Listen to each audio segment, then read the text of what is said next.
ಕನಕಪುರ ಕೋಟೆಯಲ್ಲಿ ದೇವೇಗೌಡರ ಚಾಣಕ್ಯ ತಂತ್ರ ನಡೀತಾ ಇದೆ. ಹಾಗಾದರೆ ಏನಾಗಬಹುದು ಕನಕಪುರದಲ್ಲಿ ಮುಂದೆ ಬರುವಂತಹ ಚುನಾವಣೆಗಳಲ್ಲಿ? ಜೆಡಿಎಸ್ ತನ್ನದೇ ಆದಂತಹ ರೀತಿಯ ತಂತ್ರಗಾರಿಕೆಯನ್ನು ನಡೆಸ್ತಾ ಇದೆ ಡಿ ಕೆ ಶಿವಕುಮಾರ್ ಅವರನ್ನು ಸೋಲಿಸೋಕ್ಕೆ. ದಳಪತಿಗಳು ಈಗ ದೊಡ್ಡ ಮಟ್ಟದ ಪ್ಲಾನನ್ನು ಮಾಡ್ತಾ ಇದ್ದಾರೆ. ಕನಕಪುರದಲ್ಲಿ DCM ಡಿ ಕೆ ಶಿವಕುಮಾರ್ ಅವರಿಗೆ ಟಕ್ಕರನ್ನು ಕೊಡೋಕೆ ಎಲ್ಲ ರೀತಿಯಾದಂತಹ ಒಂದು ತಂತ್ರಗಾರಿಕೆಗಳನ್ನು ಮಾಡ್ತಾ ಇದ್ದಾರೆ. ಹಾಗಾದರೆ ದೇವೇಗೌಡರು ಏನು ಮಾಡಬಹುದು?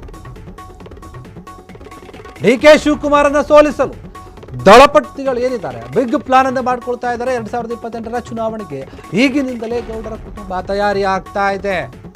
ಕನಕಪುರ ಕ್ಷೇತ್ರದಿಂದ ಕಣಕ್ಕಿಳಿತಾರ ಹಾಗಾದ್ರೆ ದೇವೇಗೌಡರ ಕುಡಿ? ಬಂಡೆ ಮಣಿಸಲು ನಡೆಯುತ್ತಾ ಮಹಿಳಾ ಅಸ್ತ್ರ ಪ್ರಯೋಗ? ಯಾರು ಬರಬಹುದಲ್ಲಿ? HD ದೇವೇಗೌಡರಿಂದ ಹೊಸ ಮಾಸ್ಟರ್ ಪ್ಲಾನ್ ಸಿದ್ಧವಾದಂತೆ ಕಾಣ್ತಾ ಇದೆ. ಡಿ ಕೆ ಶಿವಕುಮಾರ್ ಸಾಮ್ರಾಜ್ಯಕ್ಕೆ ಲಗ್ಗೆಯಿಡಲು ಗೌಡರ ಸೈನ್ಯ ರೆಡಿ ಆಗ್ತಾ ಇದೆ. ಕನಕಪುರ ಕೋಟೆಯಲ್ಲಿ ದೇವೇಗೌಡರ ಚಾಣಕ್ಯ ತಂತ್ರ. ಮೊನ್ನೆಯಷ್ಟೇ ಹಾಸನದಲ್ಲಿ ಸಮಾವೇಶವನ್ನು ಮಾಡಿದರು. ಅದರಲ್ಲಿ ದೇವೇಗೌಡರು ಮತ್ತು ಅವರ ಮಕ್ಕಳೆಲ್ಲರೂ ಕೂಡ ಗುಡುಗಿದ್ರು.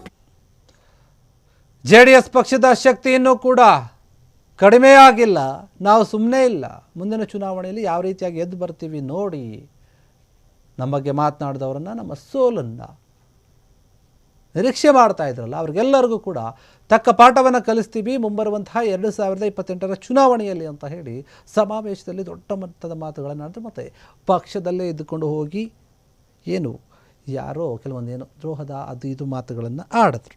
ಆ ವಿಚಾರವಾಗಿಯೂ ಕೂಡ ತುಂಬ ಆಯಿತು. ಈಗ ನೇರವಾಗಿ ಡಿ ಕೆ ಶಿವಕುಮಾರ್ ಅವ್ರಿಗೇನೆ ಟಕ್ಕರ್ ಕೊಡೋಕೆ, ಅವರನ್ನು ಸೋಲಿಸೋಕೆ ಅವರ ಕ್ಷೇತ್ರಕ್ಕೇನೆ ಹೋಗ್ತಾ ಇದ್ದಾರೆ. ಕನಕಪುರದ ಬಂಡೆ ಅಂತ ಅವ್ರನ್ನ ಕರೀತಾರೆ. ಡಿ ಕೆ ಶಿವಕುಮಾರ್ನ ಆ ಬಂಡೆಯನ್ನು ಹೆಂಗೆ ಉರುಳಿಸಬೇಕು, ಹೆಂಗೆ ಛಿದ್ರಗೊಳಿಸಬೇಕು ಅಂತ ಪ್ಲ್ಯಾನ್ ಮಾಡ್ತಾ ಇದ್ದಾರೆ. ದಳಪತಿಗಳೇನಿದ್ದಾರೆ ದೊಡ್ಡ ಮಟ್ಟದ ಪ್ಲಾನ್ಗಳನ್ನು ಮಾಡ್ತಾ ಇದ್ದಾರೆ. ಏನಿರಬಹುದು? ಇವಾಗಿಂದ ಇನ್ನೂ ದೂರ ಇದೆ 2028ರ ಚುನಾವಣೆ. ಆದರೂ ಕೂಡ ಈಗಿಂದಾನೇ ನಾವು ತಯಾರಿ ಮಾಡ್ಕೊಳ್ಳೋಣ ಅನ್ನುವಂಥ ಲೆಕ್ಕಾಚಾರ. ಯಾರ ಕಡೆಕ್ಕಿಳಿಬೋದು? ಹಾಗಾದರೆ ದೇವೇಗೌಡರ ಒಂದು ಕುಟುಂಬದಿಂದ ಅಥವಾ ಅವ್ರ ಕಡೆಯಿಂದ ಮಹಿಳಾ ಅಸ್ತ್ರ ಪ್ರಯೋಗವಾಗುತ್ತಾ ಅಂತ ಹೇಳ್ತಾ ಇದ್ದಾರೆ. ಹಾಗಾದರೆ ಯಾರಾದರೂ ಮಹಿಳೆಯನ್ನು ನಿಲ್ಲಿಸ್ತಾರಾ ಅವರ ವಿರುದ್ಧವಾಗಿ? ಡಿ ಕೆ ಶಿವಕುಮಾರ್ ಅವರ ಸಾಮ್ರಾಜ್ಯಕ್ಕೆ ಈಗ ಗೌಡರು ಸೈನ್ಯವನ್ನು ತೆಗೆದುಕೊಂಡು ಹೋಗಿ ಅಲ್ಲಿ ಗೆದ್ದು ಬರುವಂತಹ, ಗೆದ್ದು ಬೀಗುವಂತಹ ತಂತ್ರಗಳನ್ನು ಮಾಡ್ತಾ ಇದ್ದಾರೆ. ಅದು ಆಗುತ್ತಾ? ತಂತ್ರಕ್ಕೆ ಪ್ರತಿ ತಂತ್ರವನ್ನು ಹೂಡುವಂತಹ ಎಲ್ಲ ಬುದ್ಧಿವಂತಿಕೆ ಡಿ ಕೆ ಶಿವಕುಮಾರ್ ಅವರಿಗಿದೆ. ರಾಜಕೀಯ ಚದುರಂಗದ ಆಟವನ್ನು ನಾನು ತುಂಬ ಚೆನ್ನಾಗಿ ಆಡಬಲ್ಲೆ ಅಂತ ಹೇಳಿ ಡಿ ಕೆ ಶಿವಕುಮಾರ್ ಈ ಹಿಂದೆ ಕೂಡ ಹೇಳಿದರು. ಇನ್ನು ರಾಜಕೀಯದ ಗುರು ಅಂತ ಎಷ್ಟೋ ಜನಕ್ಕೆ ಕರೆಸಿಕೊಳ್ಳುವಂತಹ ದೇವೇಗೌಡರು ಅವರು ಕೂಡ ಏನು ಮಾಡ್ತಾರೆ? ತಂತ್ರಕ್ಕೆ ಪ್ರತಿ ತಂತ್ರ ಹೇಗಿರುತ್ತೆ?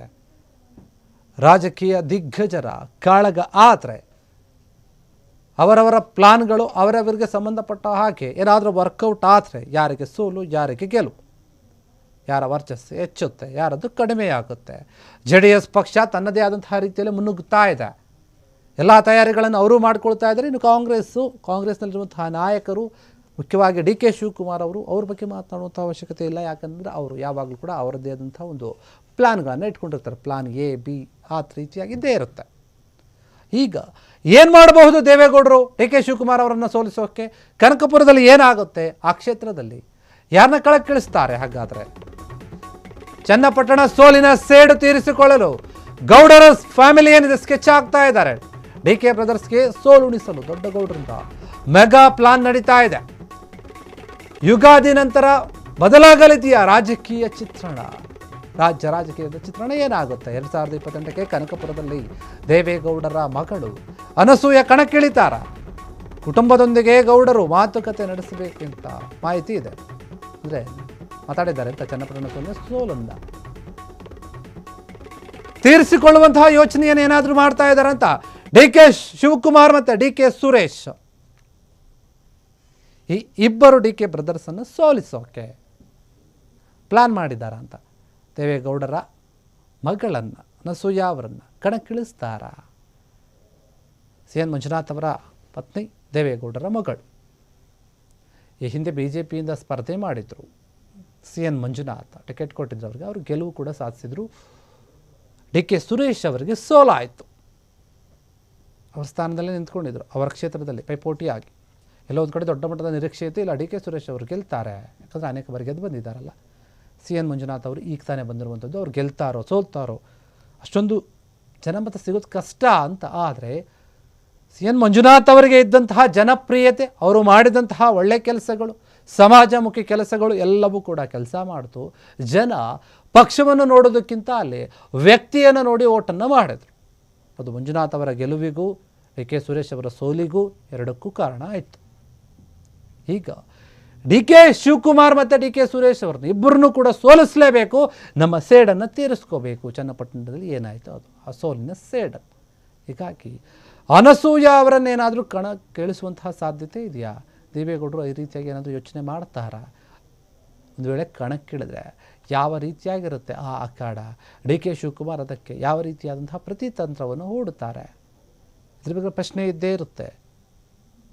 ಗೌಡರ ಫ್ಯಾಮಿಲಿ ಮತ್ತು ಡಿ ಕೆ ಏನಿದ್ದಾರೆ ಅವ್ರ ಮಧ್ಯೆ ಕೆಲವೊಂದು ಮನಸ್ತಾಪಗಳು ಯಾಕಿದೆ ಅಂದರೆ, ಮೈತ್ರಿ ಸರ್ಕಾರ ಇದ್ದಾಗ ಏನಾಯಿತು, ಯಾವ ರೀತಿಯಾಗಿ ಬೆನ್ನಿಗೆ ನಮಗೆ ಚೂರಿ ಹಾಕ್ಬಿಟ್ರು ಅಂತ ಕುಮಾರಸ್ವಾಮಿ ಅವರೇ ಮಾತನಾಡಿದರು. ನಮ್ಮ ಜೊತೆಗೆ ಇದ್ದರು, ನಮ್ಮ ಬಗ್ಗೆನೇ ಮಾತನಾಡಿದ್ರು, ಆದರೆ ನಮಗೆ ಹಾಕ್ಬಿಟ್ರು ಅಂತ. ದೇವೇಗೌಡರ ಮಗಳು ಅನಸೂಯ ಏನಿದ್ದಾರೆ, ಸಂಸದ ಮಂಜುನಾಥ್ ಅವರ ಪತ್ನಿ doctor Manjunath, C N Manjunath, Lok Sabha ಚುನಾವಣೆ ವೇಳೆ ಸಕ್ರಿಯವಾಗಿ ಓಡಾಡಿರ್ತಾರೆ ಅನಸೂಯ ಅವರು. ಕನಕಪುರ ಜನರ ಜೊತೆ ಉತ್ತಮ ಸಂಪರ್ಕವನ್ನು ಕೂಡ ಇಟ್ಕೊಂಡಿದ್ದಾರೆ ಅವರು. ಇದೇ ಅವರಿಗೆ ಪ್ಲಸ್ ಆಗಬಹುದು. ಅನಸೂಯರನ್ನು ಕಣಕ್ಕಿಳಿಸಲು ದೊಡ್ಡಗೌಡರು ಕುಮಾರಸ್ವಾಮಿ ಇಬ್ಬರು ಕೂಡ ಮೆಗಾ ಪ್ಲಾನ್ ಮಾಡ್ತಾ ಇದ್ದಾರೆ. ಡಿ ಕೆ ಸಹೋದರರ ಪ್ರಭಾವವನ್ನು ತಗ್ಗಿಸೋಕೆ, ಕಡಿಮೆ ಮಾಡೋಕ್ಕೆ JDS BJP ಈ ರೀತಿಯಾಗಿ ಪ್ಲಾನ್ ಮಾಡ್ತಾ ಇದೆ. ಲೋಕಸಭಾ ಚುನಾವಣೆಯಲ್ಲಿ ಡಿ ಕೆ ಸುರೇಶ್ಗೆ ಸೋಲಿಸಿದಂತಹ ಡಾಕ್ಟರ್ ಸಿ ಎನ್ ಮಂಜುನಾಥ್ ಇದೀಗ ಡಿ ಕೆ ಶಿವಕುಮಾರ್ ಅವರನ್ನು ಸೋಲಿಸಲು ಮಂಜುನಾಥ್ ಪತ್ನಿಯವರನ್ನ ಕಣಕ್ಕಿಳಿಸುವಂತಹ ಸಾಧ್ಯತೆ ಇದೆ. ದೇವೇಗೌಡರ ಮಗಳೇನಿದ್ದಾರೆ ಅನಸೂಯ ಅವರು ಹಿಂದೆ ಲೋಕಸಭಾ ಚುನಾವಣೆಯಲ್ಲಿ ಸಿ ಎನ್ ಮಂಜುನಾಥ್ ಅವರು ಚುನಾವಣೆಗೆ ನಿಂತಾಗ ತುಂಬ ಚೆನ್ನಾಗಿ ಓಡಾಡಿರ್ತಾರೆ, ಆ ಭಾಗದ ಜನರ ಸಂಪರ್ಕವನ್ನು ಹೊಂದಿದ್ದಾರೆ. ಇಲ್ಲಿವರೆಗೂ ಕೂಡ ಒಂದು ಉತ್ತಮವಾದ ಬಾಂಧವ್ಯ ಇದೆ, ಸಂಬಂಧ ಇದೆ ಅಲ್ಲಿನ ಮತದಾರರಲ್ಲಿ ಅವ್ರ ಜೊತೆ. ಕಳೆದ ಚುನಾವಣೆಯಲ್ಲಿ